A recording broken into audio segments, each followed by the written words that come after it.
Hello and welcome, I'm Tino and I'm going to do my own technocracy guide. Why? Because I have checked all the guides on the internet. They are very good, but they are lacking for me the two most important aspects that are not fine-tuned in my opinion. They are kind of key and will improve your tech rush a lot. So let's start.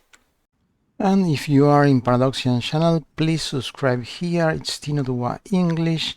I created this channel 2 weeks ago, so I hope to find you here. I will keep moving stuff from Paradoxian to here.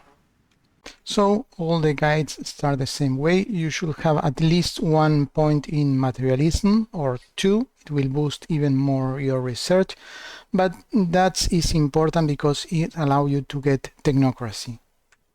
So what is technocracy? Technocracy replaces politicians in your planets by technology directors. Technology director is like a researcher but completely OP. It gets the same benefits, so if your race is intelligent, it will boost the technology director even more. And as you can see, as you get more planets, you will get more technology directors. And from the start, right out of the bat, we start with 103 points in technology. The rest of the configuration is completely optional. You have just spent 1 point, but you have several options for the other 2 points. Option number 1, you spend 1 extra point in more materialism. That will boost your research a little bit even more and make your robot cheaper.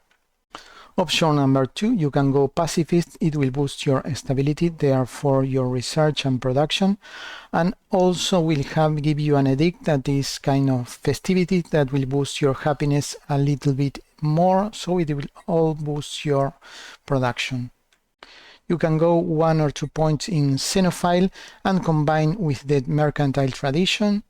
Why mercantile? Why xenophile? Because if you pick mercantile as first card and this one, adopt economic policies, you can go to your government tab and go to the policies and will appear this hidden option that is transfer energy from the trade to consumer goods, and that will allow you to change your economy policy to full alloys, and in your planets you will never ever need again to build holo theater because the commercial zones will give you entertainment and enough production to replace all your consumer goods, so you will have to spend only minerals for producing alloys, and that is a very powerful start for a strong fleet and healthy economy. If you are not going mercantile, I strongly recommend you pick masterful crafters because this will help you with the consumer goods production and will also generate energy in form of trade. Another good path is authoritarian, at least 1 point, just 1 point, because it gives you more influence, more resource production, but it also had an event called information quarantine that boosts your stability 5 points. And another direction that is also good is 1 point in militarism that combined with the air superiority doctrine and tradition will unlock the war doctrine, and you can choose no retreats. You need those two conditions, 1 point in militarism and the air superiority, so air supremacy, and you will get this 33% in firepower of your ships. That is a must-have if you're going to war. Or you can do a combo. In this scenario, I got this one for the technocracy, this one for the air supremacy and having the no retreat that gives me a plus 33% more damage. And also I pick this one's authoritarian, so I can pick information quarantine that gives me plus 5 stability, plus police state, plus 5 stability, so I have a 10 plus stability, and also the technocratic. So what about the race? Basically all the guys tell you that you need to pick a clever guy and you need to work with what you have. If you have the overtune DLC, it's perfect because you have this cheap trait that give you plus 10 intelligence, plus 20, so 30% research, and this one engineering. If you are going to go cyborg, you should pick engineering plus 15, and if you are going to go genetics, ascension path, you should go science, the classical social science, never physics. And you must pick something. It could be quarrelsome, it could be decent, slow learners. And to compensate this overtune in this scenario, I pick lithoid because it extends my lifespan a lot. Also, it gives me a super plus in habitability.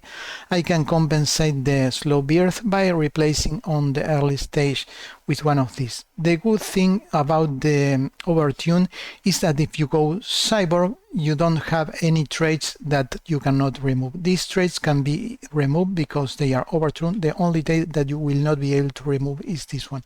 If you go genetics, standard genetics, you can remove all the traits.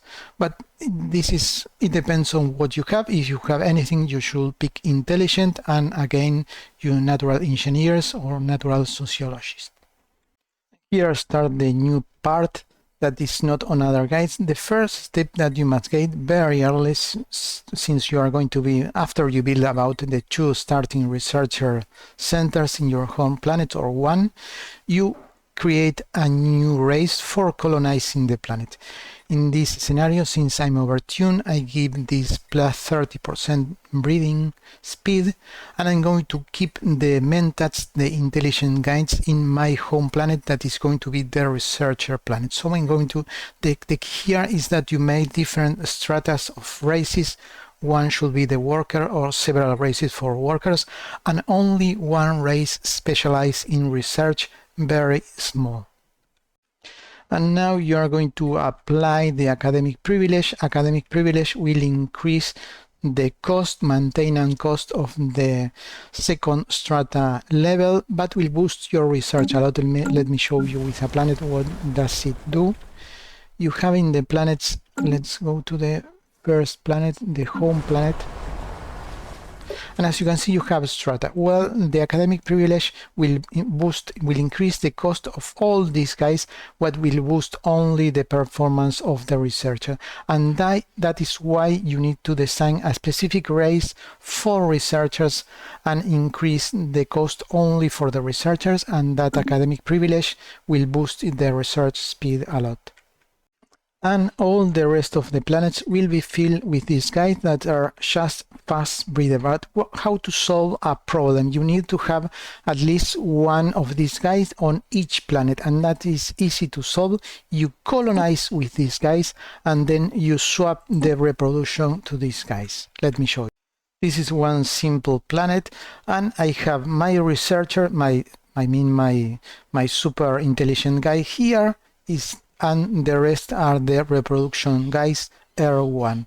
So you set up here as forced reproduction, and you pick the R1. You colonize with these guys, and you pick the other ones to fill the rest of the planet.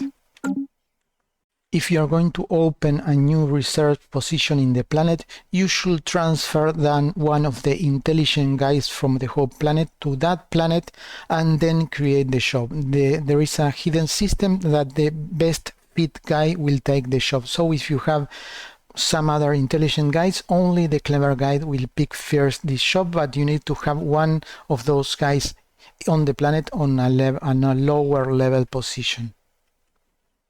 There is an event, an anomaly, that if you follow this, it will implant a symbiont in one of your scientists, and you can make a race with that plus 10% in more intelligent, and you should do. So you have 10 here, you have the increased brain from genetics 20%, you have this extra 20%, and you have this 15%, and you have this extra 10%. So you put all these guys in your research centers and your technology head scientists. These traits, of course, will vary a bit. This one if you go the genetic path, and you have a similar one if you go the cyborg. You can implant the cyborg brain. And of course, change often your edict. There are 2 edicts that will boost your research, and test them for compare the results if they work for you. Super useful. Transform yourself into a puppet of a guy, but make these changes. Of course, do not let him incorporate you. Diplomacy on his side, and allow yourself to expand. This is very important, and ask a lot of things. I am getting him dry of resources, of research, and of everything. They are losing research, and help him in every kind of war, and let them help you in every kind of war. You can use them as bodyguards, and also give him holdings so they will accept this deal, and you're going to be boosting your technology a lot, and you're also going to be boosting your minerals, your alloys, your consumer goods, your food, so you have everything all boost from their puppet. They are paying me a lot, and you can concentrate yourself into having, for example, a huge fleet. Let's take a look. And he's the master, but his fleet is pathetic because I'm spending everything on the fleet. I have the most powerful fleet in the galaxy right now, but you can concentrate on research centers instead. I'm playing at Commodore level, but if you play at Admiral level, you will have an equivalent numbers, I think, in everything, because he's going to be more powerful and therefore he's going to be paying you more. So it's kind of compensate the higher levels you are playing with.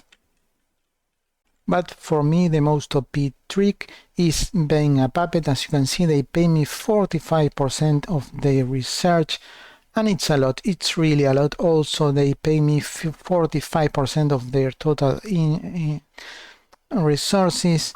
It's kind of super helpful at the start of the game. Having 96 and 123 extra minerals also helps a lot. And also at the start of the game, having an extra 49 alloys for free and 25 consumer goods is definitely the way to go. And setting up different strata for your researchers, for your breeding class, for your minerals guys, and putting rights different from them all, it's kind of a fine tune, but it also helps a lot in productivity. Just remember the rule that the best fit for a shop takes the shop. So for example, you can fire all the guys in this level and then you hire them again, and they will sort by the capacity. So the best guys go to this shop and the other guys best for this shop will go to this one.